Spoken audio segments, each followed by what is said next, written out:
We're going to protect our country and our people. There are 46 other countries with Muslim populations that are not part of this. And I think that's an important thing to note. So whether you're talking about Algeria, Jordan, Kuwait, Oman, or the UAE, there's 46 Muslim majority countries that are not in the 7. These 7 countries were identified by the Obama administration. I would suspect, as long as they're not awful people, that they will move through before another half a day today. And perhaps some of these people should be detained further, and if they're folks that shouldn't be in this country, they're going to be detained. And so apologize for nothing. 325,000 people from overseas came into this country just yesterday through our airports. It's 325,000. You're talking about 300 and some who have been detained or are prevented from gaining access to an aircraft in their home countries and must stay for now. That's 1%. And I think in terms of the upside being greater protection of our borders, of our people, it's a small price to pay. You just heard from members of the Trump administration on the backlash to the executive order signed by President Trump. Here to talk a little bit more about it is Gunnery Sergeant Jessie Jane Duff. She's also a senior fellow at the London Center for Policy Research.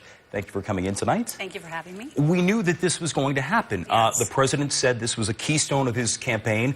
It came very quickly.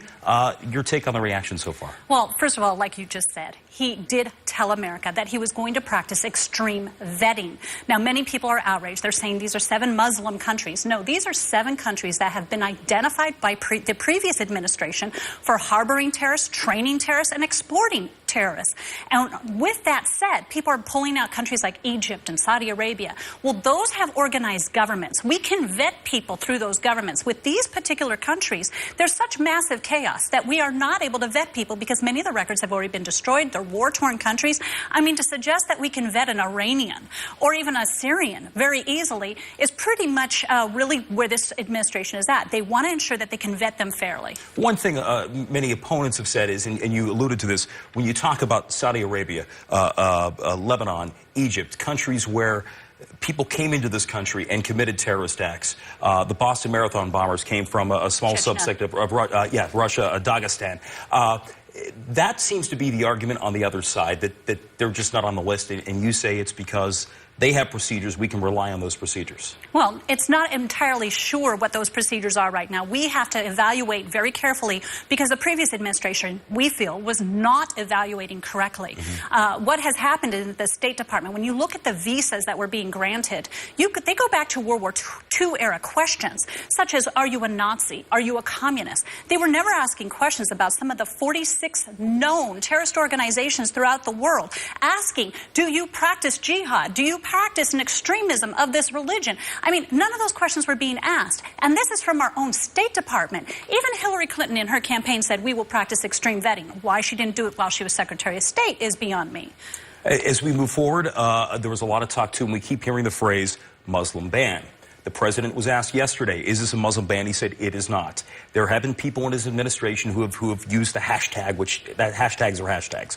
But there's the concern that when you talk about refugees and when you restart the refugee process, giving priority to religious minorities in certain countries, which would mean Christians, does that constitute some sort of Muslim ban?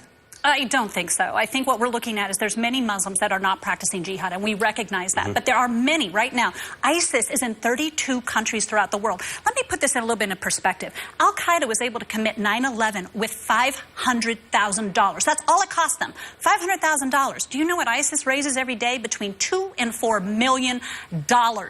Every day. What we're looking at is the wealthiest terrorist organization ever to hit the history of this planet. Now, if Americans aren't aware that this means they could have practiced some form of jihad upon our country, we're living in naiveness.